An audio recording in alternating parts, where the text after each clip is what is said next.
Hi everyone. So today I'm sharing with you from waking up.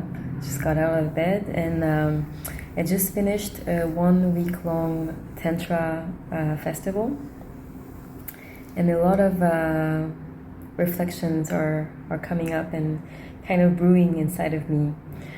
But there's a particular theme that I would like to share about. The little spark, these little golden nuggets that you get when you do a retreat, or just like even living life, doing life. Sometimes we have these little sparks of wisdom, and there's something that I would like to share today. And it's about the theme of rejection. Rejection, it's a very important theme. I think most of us have had an experience with the experience of feeling rejected or rejecting someone else, others. And it's a theme that I have been observing a lot recently in my life, around me, within me. And it kind of got emphasized within this Tantra festival, because within Tantra practices, we're often invited to work with other people, and who says human interaction says space for all the experiences that go with that, and rejection is definitely part of that. So in Tantra, we're invited to work with other people, to do especially one-on-one encounters. And most of the dynamics are done between men and women, Shiva Shakti. So we will do an exercise, a practice, a meditation for us women with a man, for men with women. And obviously within a Tantra workshop, course, festival, there will be a big variety of people, basically, as in the world. There's a big variety of people, and we don't get to pick and choose, right? So, and that's what's interesting about it, because Tantra for me is really about experiencing all that is and seeing how we interact with reality, basically. How certain things make us feel, react, what kind of patterns and thoughts come up. How do we respond to that? Are we able to stay in the exercise when there's a trigger and observe it, unless really a boundary has been violated? But that's another topic I'm not talking about today. I'm talking about the variety of connections that can happen in life and within Tantra. And so what's really interesting is actually these encounters with people that maybe we would feel less drawn to, or even people that we would feel repulsed by, because that's a reality as well. There's a whole spectrum, let's say, between the two extremes of attraction and repulsion. And there's a lot of shades and colors between that. And I actually think that there's really magic. There's really an opportunity for powerful inner work, especially in these encounters that we wouldn't have chosen. When working with people that maybe we feel less drawn to, whether it is for physical appearance or energy or whatever may come up, that we don't feel drawn to this person, and even we might feel some clothing inside of our body, inside of our heart. I feel it is in these encounters where things come up for us, so that are not necessarily so easy, so pleasant, so juicy, but challenging, that the most powerful transformation and healing can happen. And that wouldn't necessarily happen if we weren't, in a way, not forced, because we're never forced, but pushed, invited to go beyond what we would intuitively, naturally choose to go to when we follow what we're drawn to. because these specific encounters, they allow us to meet ourselves. So our prejudice, our limited beliefs, but also where our heart is contracted, where our heart is not allowing life to come in, for whatever reasons that we usually don't explore because it's just like that. So being in these spaces where we're able to meet these inner contractions are really an opportunity for experiencing, exploring, and transforming or liberating, transmutating, healing these parts that are contracted for whatever reason they are or have been contracted. Sometimes we have carried these contracted areas for many years, maybe most of our lives sometimes, or sometimes it's maybe more recent. How can I stare in this person's eyes and really breathe into that? Observe my breathing first. Am I breathing? Or am I so close to the interaction that I'm not actually letting oxygen circulate as deep in my body? Observe that. Is my heart contracted?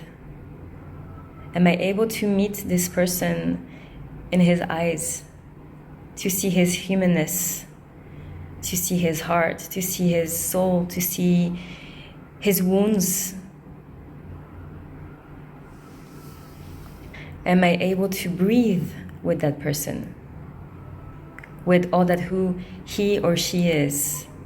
As a soul, as an incarnated soul, am I able to recognize that we are the same thing, breathing together? And when it comes to rejection, I want to go more specifically into the feeling of rejection or rejecting. I feel these moments, these experiences are very powerful and beautiful. Because the experience of rejection, when I am, for example, with a partner that I am rejecting inside of myself, I'm not wanting to interact with him, I'm not wanting to open to him. The rejection is happening inside of me, right? The other person is just, in a way, a trigger, a mirror. He's someone who, by connecting with me, by entering a connection with me, will reveal or provoke this feeling of I am rejecting this experience.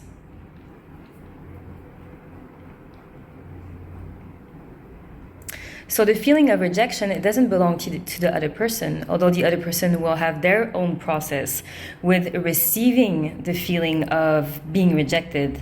That's his or her experience, and that's also a beautiful, beautiful space for healing and transmutation.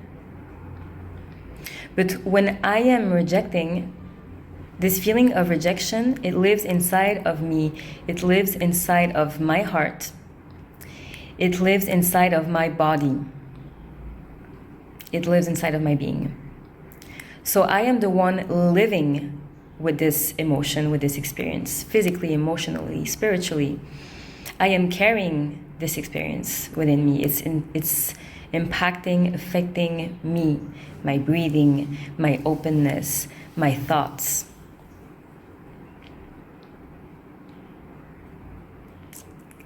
And actually today I have a beautiful message that I want to gift to those of us who are navigating the wound of rejection, of being rejected. And actually, maybe at some other point I will do another video about that, because I think these two experiences of rejecting and being rejected are actually very much two facets of the same coin.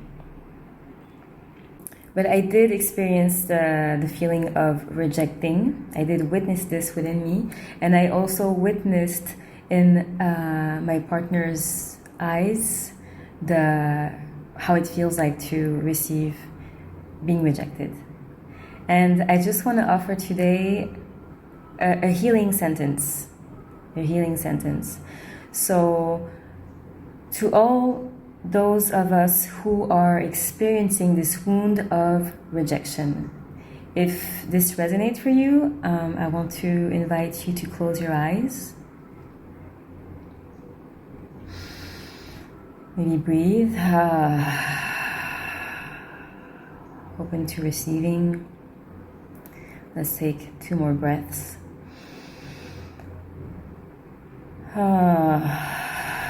And with the exhale, let's try to release any tension that doesn't allow us to receive from the heart. One last inhale.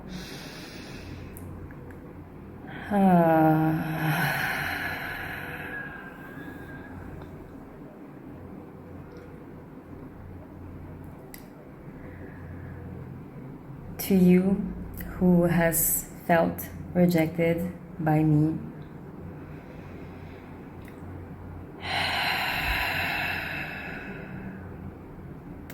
forgive me for rejecting you.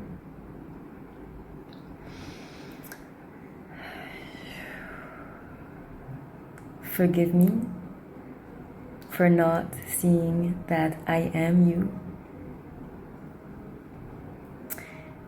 And thank you. I bow to you in deep gratitude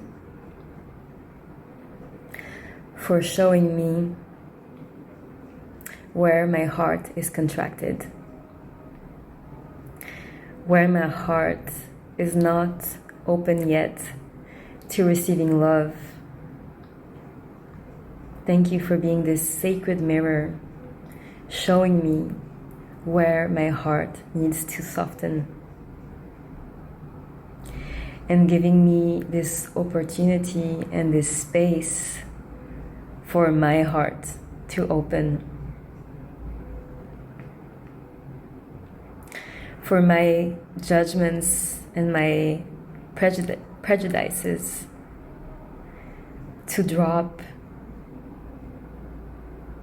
for experiencing all these parts of me where I am projecting fear, judgment, rejection, pushing away, being closed to this particular experience of life, for mirroring all this back to me and giving me the opportunity to let go of that.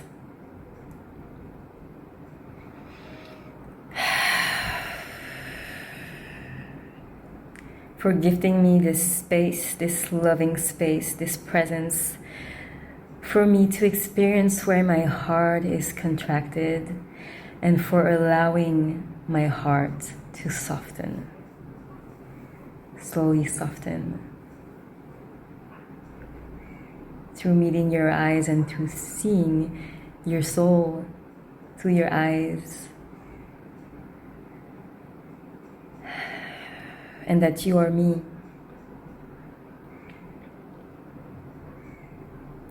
So deep gratitude. Oops, sorry, I went a bit out of focus here. Deep gratitude, especially for those of you who... So if I come back to the context of this Tantra festival, deep gratitude especially to those of you with whom I experienced the feeling of rejection. Because these particular interactions are the spaces where we can meet ourselves in these contracted parts. And this space allows for transmutation. It allows for healing. It allows for meeting ourselves. And that's why, going back to Tantra, there could be this tendency of only wanting to work, for those of you who practice Tantra, only wanting to work with people we're drawn to, on any layer of their being. But actually, I feel like a lot of medicine happens when you work with someone or people that you wouldn't naturally be drawn to. And it always goes back to the same. So now I want to talk about plant medicine. Now I want to talk about therapy, because all these are also like other modalities I'm very passionate about. But it's always this gem of the shadow. The medicine, the transmutation, the powerful transformation, the healing happens in the shadows. It doesn't happen when everything is easy and light and within our comfort zone. Of course, pleasure, nourishing of the heart, connection, like a very intuitive, natural connection, they're all beautiful. But I really believe that the powerful magic happens when we go in these parts of ourselves that are a bit more challenging and that actually are calling for our love, for our presence, for our attention, for being experienced. They want to be experienced as well. They want to be alive as well, receiving our attention and our breath. So this is my message for today. I'll leave it to that. I hope this sinks into your hearts, and I hope this brings a little bit of soft healing and perspective, insight. Have a beautiful day.